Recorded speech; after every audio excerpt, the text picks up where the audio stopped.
Здравствуйте! Это планерка с будущим президентом Уральской Республики Николаем Богдановым. В саду горит костер рябины красной, но никого не может он согреть. Когда я рядом со своим садом в лесу горит костер рябины красной, увидел этот куст, то сразу потянулись ассоциации, воспоминания. Ведь классика Сергей Александрович Есенин, он поэтому и классик, потому что во все времена он вызывает определенные ассоциации даже с актуальными событиями. Хотя, если уж говорить о поэзии Сергея Александровича Есенина, то поэзия эта глубоко депрессивна. И когда Есенин пишет, что не жаль мне лет, растраченных напрасно, не жаль души, сиреневую цветь, человек себя жалеет, человек тоскует. И бухал-то Сергей Александрович от жалости к себе. И я всегда против жалости. И себя стараюсь не жалеть, и окружающих. Это не значит, что я лишен эмпатии к людям.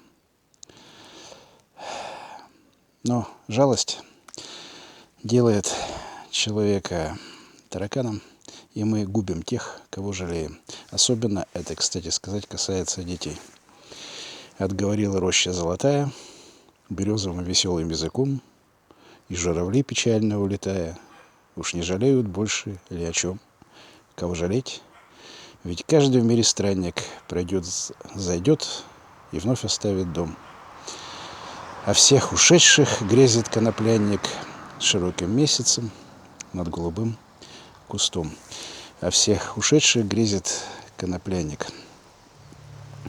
В июле месяце, в начале месяца этого года, в самом первом бою погиб мой приятель из города Уфы, Дмитрий. Мы его еще с одним моим бывшим уфимским другом очень сильно отговаривали не ездить туда, где убивают.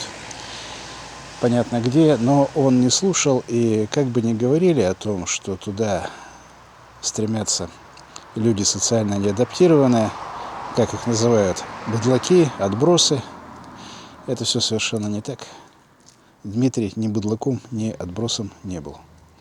Но убедить его не получилось.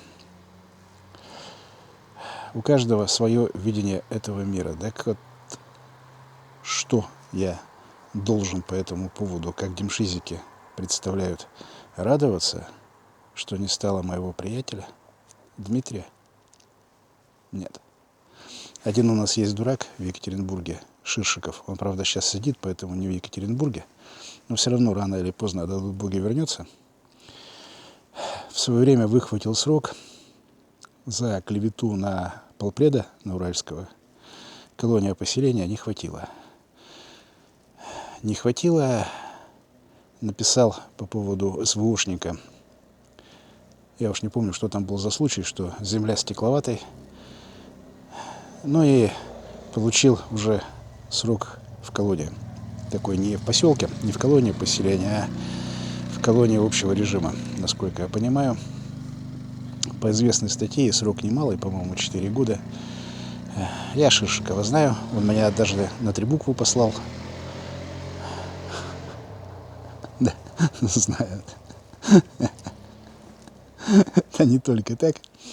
В общем, личность достаточно известная, любил привлекать к себе внимание в городе Екатеринбурге различными эпатажными акциями, эпатажной одеждой, пафосной и так далее. Так вот, кто тебя, идиота, тянул за язык-то по поводу земля стекловатая? Я вот этого не понимаю.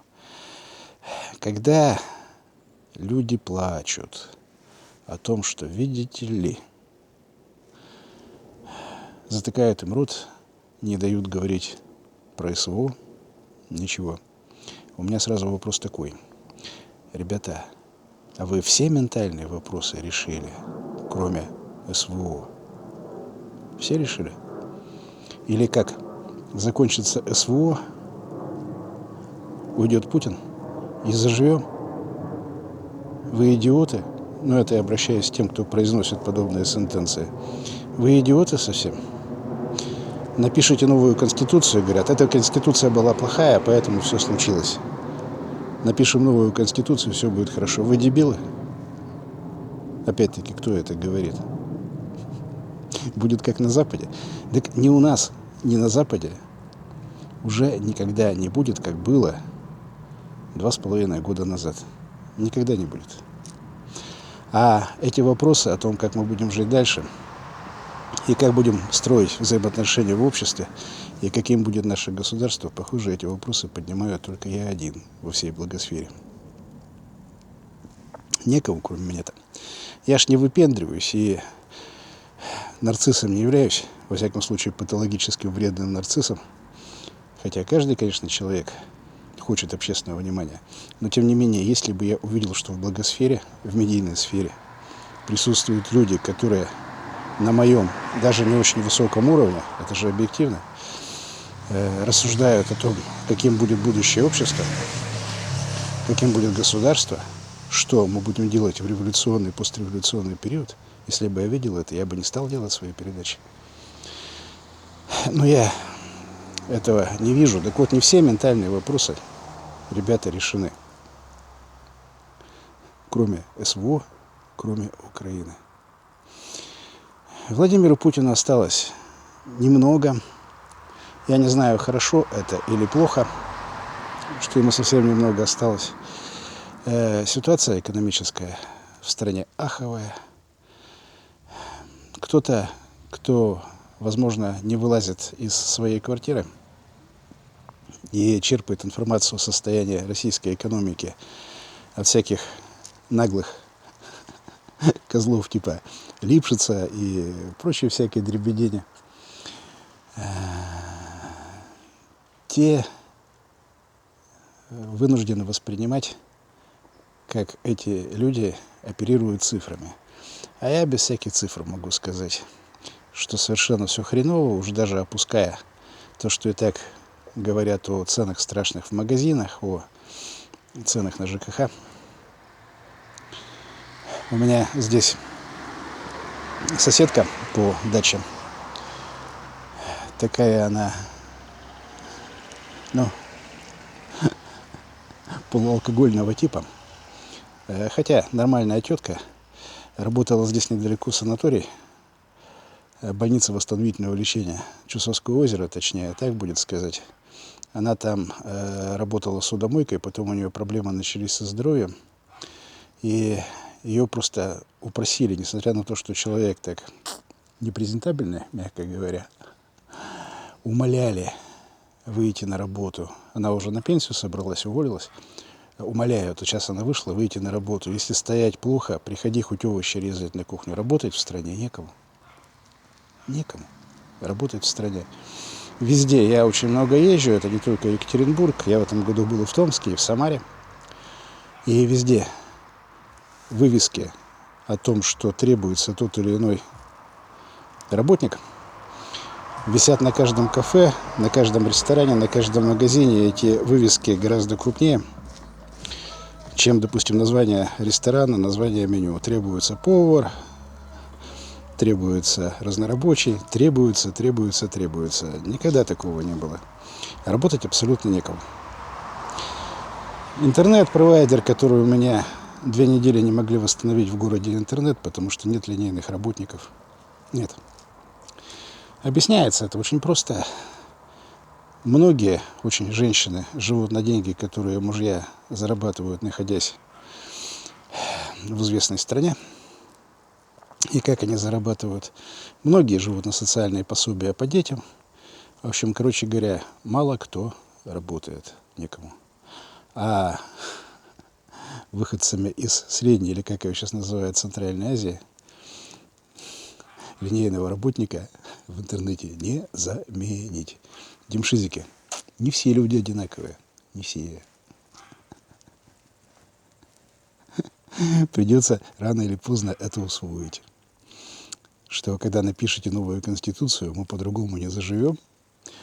А работников квалифицированных в Средней Азии вы не наберете. Тем более, не очень-то они сейчас и хотят сюда ехать. В саду горит костер рябины красный. Так вот, по поводу жалости. С Есенина начал, Есениным и закончу. У меня так отношение 50 на 50, потому что, с одной стороны, есть основания говорить, что Сергея Есенина убили, и убили при этом ритуально. А с другой стороны, я понимаю, что та депрессуха, которая основана на жалости к себе, она и могла привести на фоне алкоголизма запойного, и могла привести к петле в Англитере. Могло быть и так, и так. Вряд ли мы когда-нибудь узнаем правду. Но всегда мы должны помнить о том, что несмотря на то, что наступает осень, у нас есть очень светлые перспективы. И я никогда на свою аудиторию депрессухи не нагоняю. Не наши методы. Я не хочу, чтобы вам было страшно, и не хочу, чтобы вам было загадочно. Я действительно вижу будущее светлое и хорошее. Во всяком случае, тренды для развития страны, для развития Уральской Республики мы зададим. У нас есть все для этого возможности. И роща золотая не отговорила. До встречи. Будущий президент Уральской Республики Николай Богданов, куст рябины, окрестности Чусовского озера, город Екатеринбург.